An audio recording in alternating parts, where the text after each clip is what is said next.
Estamos con ustedes en Mañanas Blue, como les anunciaba, está con nosotros en la línea el magistrado, ahora ex magistrado Alejandro Linares de la Corte Constitucional. Yo no sé si lo habíamos tenido durante los 8 años que usted fue magistrado en estos micrófonos aquí en Mañanas Blue con nosotras. Doctor Linares, bienvenido y mil gracias por acompañarnos el día de hoy. Buenas, Camila, no había clasificado a tan importante programa, pero muchas gracias por invitarme. Tal vez es que usted, siendo magistrado y entendiendo la dignidad de la Corte, pues no había querido hablar en medios de comunicación, magistrado Linares. Pero entonces empiezo por preguntar. Tenemos muchas preguntas porque de constitucionalidad hay que hablar bastante, pero estaba viendo la portada, estaba viendo el editorial del periódico La República del día de hoy, en donde habla precisamente de la Corte Constitucional y donde la Corte Constitucional debe salvar la institucionalidad, o por lo menos eso decía el editorial de ese periódico. Magistrado, desde que estamos con nuevo gobierno y lo que se viene, ¿cuál para usted, ya que puede hablar sin tapujos, va a ser el rol fundamental de la Corte? Yo creo que el rol que ha jugado la Corte en toda su historia ha sido un rol muy importante de poner límites, digamos, al poder. Las Cortes constitucionales en el mundo, no en este caso del presidente Petro, sino en general en el mundo, son cortes diseñadas para proteger los derechos fundamentales y también poner límites a un poder cuando éste se ejerce de manera abusiva o de manera desproporcionada. Pero precisamente poner esos límites al poder, en este caso, hay quienes consideran, y por eso le hago referencia a la Corte, al editorial del periódico La República, y es si con las decisiones que viene tomando la Corte Constitucional frente a las reformas que se pasaron en el Congreso y que además pues suscitaron una especie de tensión entre la rama judicial y el Ejecutivo, lo que está haciendo en esta oportunidad la Corte Constitucional es jugar como un contrapoder.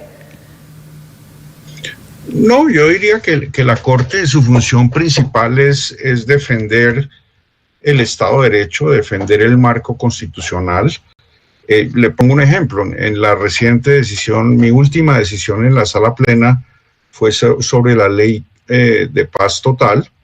Ahí tomamos unas decisiones importantes donde primero pues no tumbamos toda la ley por vicios de trámite, que era uno de los cargos de la demanda. Entonces la Corte, digamos, apoyó el trámite de la reforma en el Congreso, pero adicionalmente se pusieron ciertas limitaciones al presidente de la República, toda vez que los acercamientos con las estructuras armadas de alto impacto, pues nunca ha habido, digamos, como una jurisprudencia o un camino que esté maduro, a diferencia del camino que ya existe con las organizaciones políticas. Entonces lo que hace la Corte es como tratar de fijar los límites de la cancha, pero obviamente dejando al presidente de la República con un margen de acción para lograr, digamos, acercamientos con esos grupos al margen de la ley.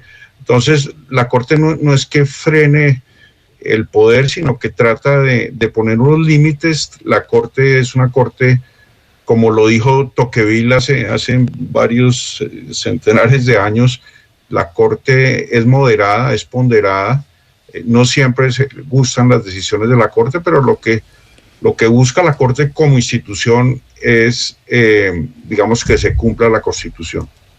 Magistrado o exmagistrado Linares, a propósito de esa última sentencia en la que usted participó, una prueba de lo que está diciendo es que así como hay gente que ha salido a decir qué bueno que la Corte le puso el freno al presidente en su voluntad de hacer una paz, digamos, sin tener en cuenta los otros poderes, también desde el mismo gobierno se oyen voces que dicen la Corte nos dio la razón, y en fin, entonces como que todos destacan algo o se sienten ganadores. Pero a lo que yo voy con mi pregunta es, usted no solamente tuvo que intervenir en esta decisión, sino que intervino en la de cuando en el proceso de paz con las FARC, pues se pudo hacer a través del Congreso de la República la ratificación luego de la pérdida del plebiscito, y en otros momentos muy claves en donde la paz, digamos, pendía de un hilo.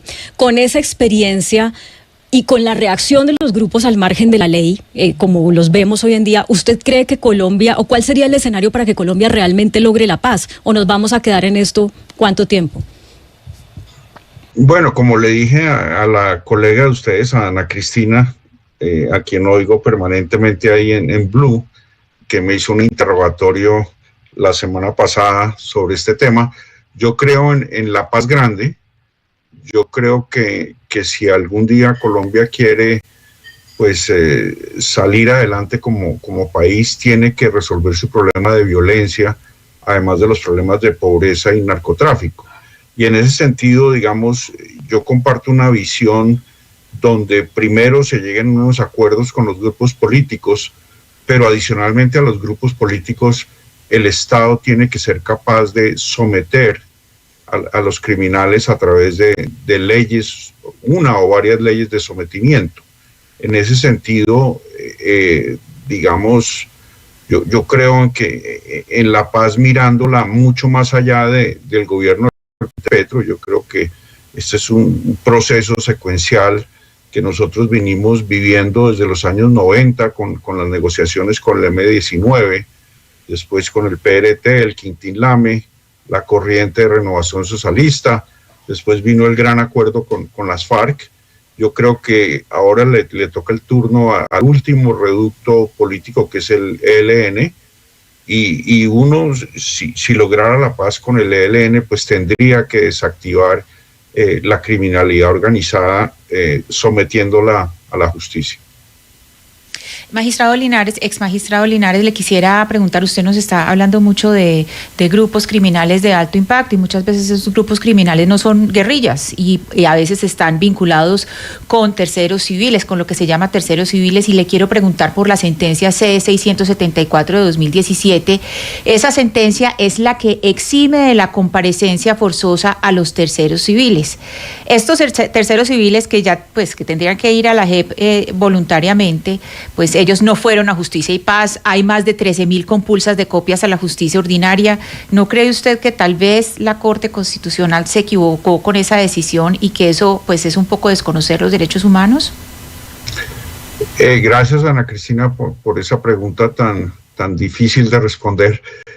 Yo creo que en el contexto, digamos, como yo lo he dicho recientemente, las FARC y el gobierno nos entregaron un regalo envenenado en la Corte Constitucional. Y dentro de las múltiples decisiones que tomamos, yo diría que salimos bien librados. Tal vez la única decisión que ha sido cuestionada es la que usted señala. Como yo le comenté, un profesor de Yale me preguntó por la misma decisión. Creo que ahí se aplicó el principio del juez natural para los civiles, aquellas personas que no estaban en el conflicto armado, y en ese sentido una mayoría en la sala que defendió esa tesis. Habíamos 2 magistrados que no estábamos de acuerdo, pero recuerde usted que digamos, nosotros revisamos más de cerca de 45 normas dentro del Fast Track, 5 actos legislativos, 6 leyes y más o menos unos 36 decretos. Entonces, somos humanos, eventualmente hubiéramos podido cometer ese error, pero en el contexto, digamos, si uno mira el contexto de lo que sería el rol de la Corte en el proceso de paz del presidente Santos, yo creo que hubiera podido salir muy mal, salió bien.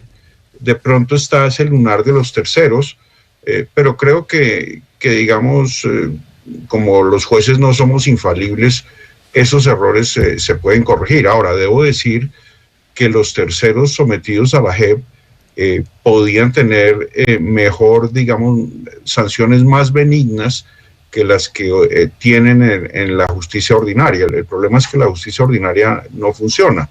Pero dentro de la JEP, recuerden ustedes que las personas sometidas a la JEP solo tienen sanciones propias que no implican necesariamente privación efectiva de la libertad, sino es una restricción a la libertad que no necesariamente implica cárcel.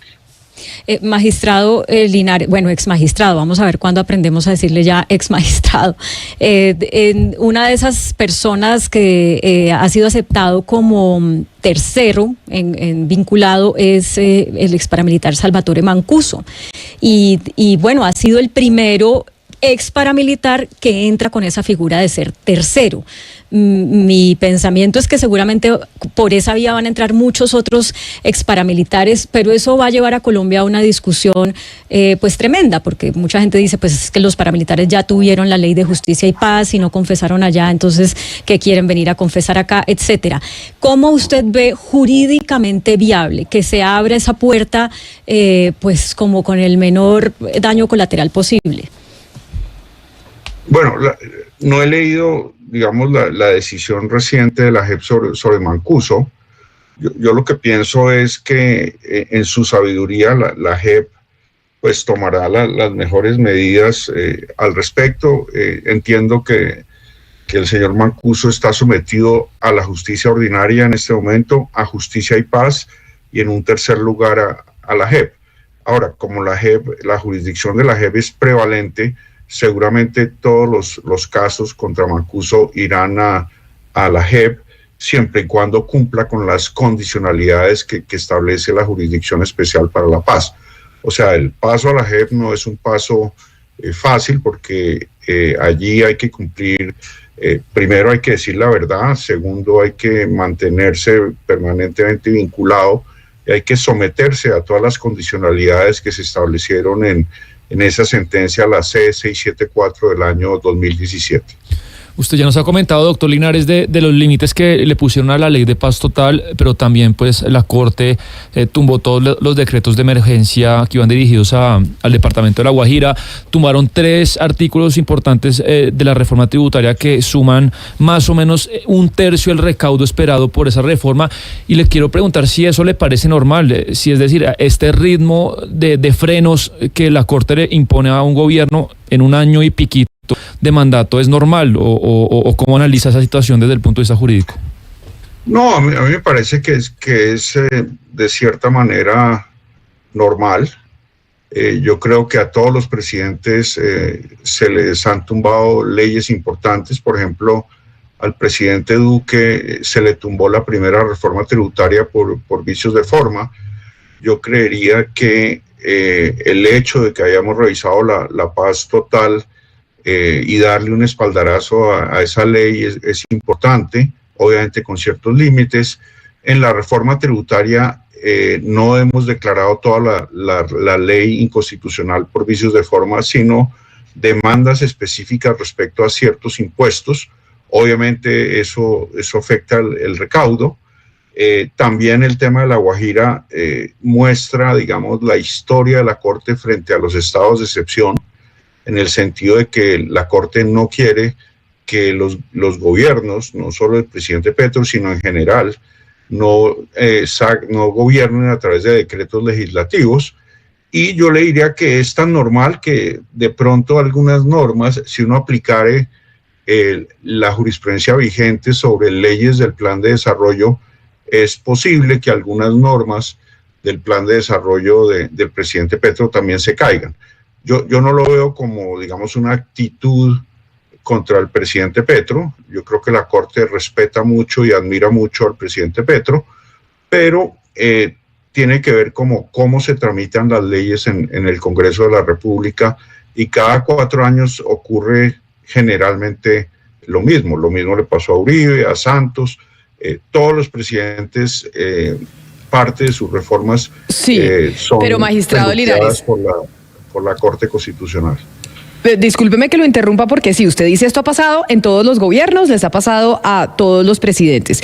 Sin embargo, quiero preguntarle si esto ha pasado también la reacción de los presidentes, porque después del fallo de la Corte Constitucional, en donde declaró inexequible la deducción del impuesto de renta de regalías, que quería prohibir el gobierno nacional a través de la reforma tributaria, inmediatamente la reacción del presidente Gustavo Petro fue que se tenía que reducir el presupuesto a las ramas del poder, incluida la rama judicial. Dentro de la rama judicial lo interpretaron como que era una retaliación, que preciso el día que se da un fallo de una corte, el presidente dice más o menos, bueno, pues sí, entonces va a tocar recortar el presupuesto para esa rama judicial. ¿La reacción de parte de los presidentes ha sido similar? ¿Ustedes dentro de la Corte Constitucional sí lo sintieron así, que era una especie de retaliación ese mensaje a un fallo que emitieron ustedes pues en pleno derecho? Bueno, yo no puedo hablar por mis colegas. Hay algunos colegas que vienen de la rama y en la rama hay reacciones diferentes. Yo soy más, digamos, tranquilo frente a las reacciones del presidente. Cualquier presidente reacciona porque son seres humanos, no les gusta que se les caigan sus reformas o las reformas que se aprueban a través del Congreso. Y yo creería que la reacción del presidente Petro es una reacción normal. Yo trato de no leer el X o los trinos del presidente para vivir más tranquilo en la vida. A veces el presidente se le va la mano con sus trinos, se lo dije en persona al presidente, pero es una forma de matar las pulgas. Petro mata sus pulgas a través de X. Otros presidentes manifiestan sus inconformidades con la Corte a través de otros medios de comunicación. Entonces, Duque, recuerden ustedes, cuando se tomó la decisión sobre aborto, dijo que 5 personas no podían definir el tema del aborto. Eso es normal. Y Santos en algún momento, cuando se le cayó algún tema con impacto fiscal, también señaló lo mismo. Digamos, Santos obviamente menos duro con el Poder Judicial, Duque menos duro. Petro, yo entiendo al presidente Petro porque él quiere hacer grandes cambios y él debe sentir que nosotros los abogados no lo dejamos hacer todos los cambios que él quisiera hacer, porque digamos hay que respetar unas vías y unos mecanismos constitucionales que la Corte debe vigilar. Magistrado, me llama la atención que usted dice que usted no puede hablar por todos sus colegas y pues por supuesto eso es así, usted habla por usted y no por toda la Corte Constitucional y mucho menos por toda la rama, pero usted dice yo soy más tranquilo que otros. Eso quiere decir que dentro de la rama, la Corte Constitucional, la Corte Suprema de Justicia, el Consejo de Estado, sí ha habido una serie de resentimiento a esos pronunciamientos del presidente Gustavo Petro, que podría tener incluso algunas implicaciones futuras, como lo que están diciendo algunos, y es que la Corte Suprema de Justicia decida retrasar el nombramiento de la fiscal general de la Nación. ¿Eso usted lo ve posible? Camila, no me pique la lengua. Yo lo que creo es que la mejor forma de comunicarse con la rama judicial en general no son los trinos. Yo creo que los trinos tan fríos y duros del presidente no es la mejor forma de comunicarse con magistrados. Yo tuve la oportunidad de decirle eso al presidente Petro, señalándole que nosotros en la rama nos gusta más tomar tinto o el contacto directo y recibir, digamos, la retroalimentación de manera más personal. Él tiene una forma de comunicarse que mal leído hace mucho daño, entonces es mucho mejor, digamos, la comunicación personal que la comunicación a través de trinos, pero uno tiene que respetar, esa es la manera en que el presidente Petro ha decidido comunicarse con los colombianos, pero no es la mejor forma de comunicarse con la rama judicial. Yo estoy seguro, doctor Linares, que usted ha mirado muy de cerca todo lo que está haciendo el trámite de la reforma a la salud, como casi todos, y algunas personas dicen que ya en lo que se ha debatido incluiría posiblemente algunos vicios de constitucionalidad por su trámite. ¿Usted ve posible que una reforma de la envergadura de la reforma a la salud, por todo lo que significaría, tranquilamente la Corte la podría tumbar por vicios de forma? La verdad no sé. Hay quienes señalan que ha debido tramitarse por comisiones primeras como ley estatutaria. Yo todavía no tengo formado, digamos, un concepto sobre ese tema. Existe la posibilidad de que eso ocurra. Yo creo que hay que mirar en qué términos queda aprobada la reforma, cómo es la calidad de los debates, si se cumplen todos los requisitos de forma en las comisiones séptimas y en las plenarias del Congreso. Entonces, yo creo que es un poco prematuro decir qué va a pasar con la reforma a la salud. Pienso que hay que esperar. Pensaría que va a quedar aprobado hasta ahora en el debate en la Cámara, terminando esta legislatura, y vendrá ya el Senado de la República, donde habrá que ver si va a haber vicios de trámite o no, cómo se tramita la reforma en el Senado. Entonces, yo creo que es muy temprano para saber cuál podría ser la posición de los nuevos magistrados de la Corte, pues del doctor Vladimir y todos los magistrados que quedan en la Corte. Doctor Linares, yo quiero que ahora usted, liberado de su responsabilidad de magistrado, nos cuente de verdad cómo vivió ese momento en el que, por cuenta de unas declaraciones que usted dio en una entrevista con nuestra colega Vicky Dávila, usted le toca declararse impedido para ser parte del fallo que despenalizó el aborto en Colombia hasta la semana 24. Y esto, para explicación, para claridad de los oyentes, pues fue en ese momento muy tremendo para las mujeres que estaban liderando la demanda de causa justa, porque contaban con usted como un aliado para ese fallo, y de pronto usted se inhabilita, digamos, de la manera más, no sé ni qué palabra usar porque no quiero resultar ofensiva, pues, pero como una manera muy ingenua se termina inhabilitando usted mismo. ¿Cómo vivió ese momento? ¿Se arrepiente de haber manejado las cosas así? Pues como le dije a Ana Cristina, la colega de ustedes, en una entrevista reciente, pues esos son errores que uno comete en la vida. A veces uno habla de más, tal vez esa entrevista con Vicky no he debido darla, pero lo que me deja tranquilo y me deja contento es que, a pesar de estar jugando en la banca, la titular de la Corte, digamos, falló en favor de las mujeres más vulnerables, de las mujeres gestantes, y la Corte, en una decisión muy importante, la C-055 del 22, decidió, digamos, despenalizar las primeras 24 semanas del embarazo, y creo que esa es una decisión muy importante, que lo importante es que se mantenga en el tiempo, que sea sostenible, y uno pensaría que, dadas las fuerzas de la Corte, eso se va a mantener por muchos años. Claro, usted dice dadas las fuerzas de la Corte, pero eso me da pie a esta pregunta. ¿A usted lo va a reemplazar quien hoy es secretario jurídico de Presidencia, el doctor Vladimir Fernández, que fue ternado por el presidente de la República? Y el presidente, si no me fallan mis cálculos, en lo que le queda de gobierno, puede presentar otras 3 ternas para reemplazar otras 4 ternas para reemplazar a magistrados de la Corte Constitucional. ¿Usted teme que, por cuenta de ese poder que tiene el presidente para presentar estas ternas, se desbalancee la Corte, o que quede una Corte hecha a la medida de lo que el presidente Petro quiere?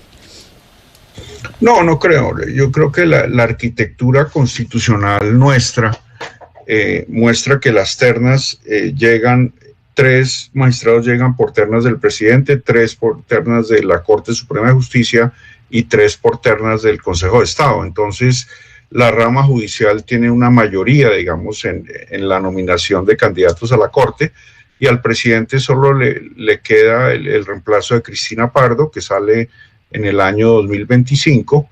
Seguramente el presidente hará una terna de mujeres para reemplazar a una mujer que ha sido muy importante en la Corte Constitucional.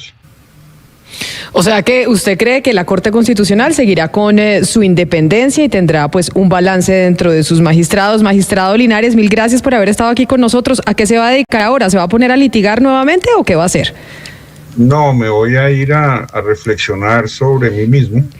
Voy a ir a Stanford, voy a estudiar, voy a reflexionar, voy a responder la pregunta que me hizo Ana Cristina, en el sentido de por qué, qué ocurrió para que los terceros no estuvieran sometidos a la jurisdicción obligatoria de la JEP. Es un tema apasionante, es un tema que tiene que ver con el derecho internacional humanitario, con los derechos humanos, pero también con el principio de juez natural, y voy a reflexionar, voy a escribir, y después volveré, yo creo que a la práctica privada, a la independencia, y a poder opinar libremente ya no siendo magistrado.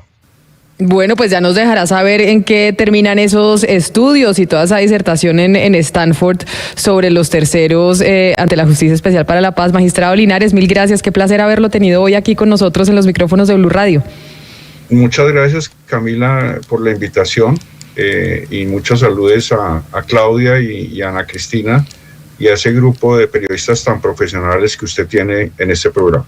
Y muchas gracias siempre por su audiencia, magistrado, porque yo sé que ya en la Corte Constitucional nos oyen mucho. Un abrazo grande. Ciertamente. Son